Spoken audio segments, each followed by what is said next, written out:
Chapter 55. The Covenant with Sheol Broken.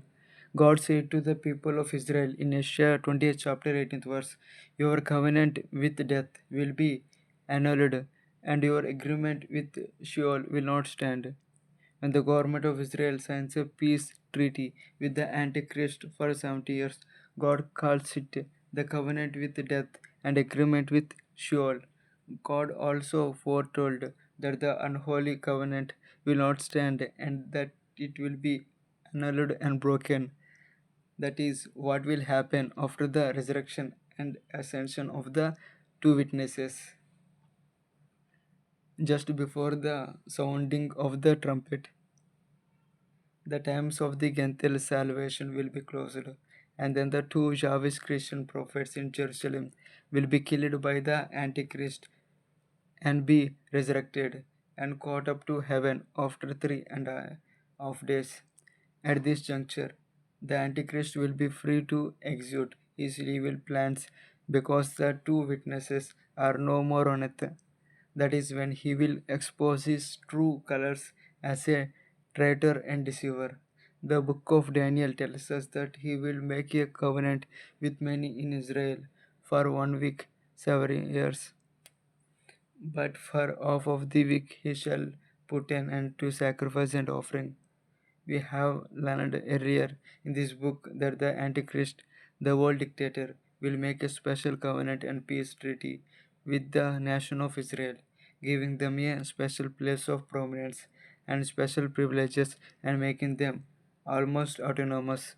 The world government passes orders that the whole world must worship Satan and the present world dictator, but the nation of Israel alone is exempted from this law. The entire world government and the Antichrist permit Israel to practice their own Mosaic Old Testament religion and continue to offer the daily sacrifices to Jehovah through the Aaronic priesthood.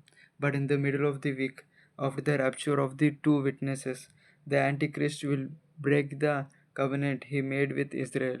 The world government will pass a new order that the nation of Israel can no longer make its own laws and have its own religion, but must become a part of the global human community in order to work out perfect unity, peace, and harmony in the world. With this noble intention, says the world government, we hereby cancel the special treaty made with Israel and abolish the Jewish religion too, and make it mandatory for the Jews to stop their daily sacrifices to Jehovah and start worshipping the President of the world government with immediate effect. As soon as this decree reaches the government of Israel, the Israeli parliament will gather for an emergency discussion on the change of the policy of the world government.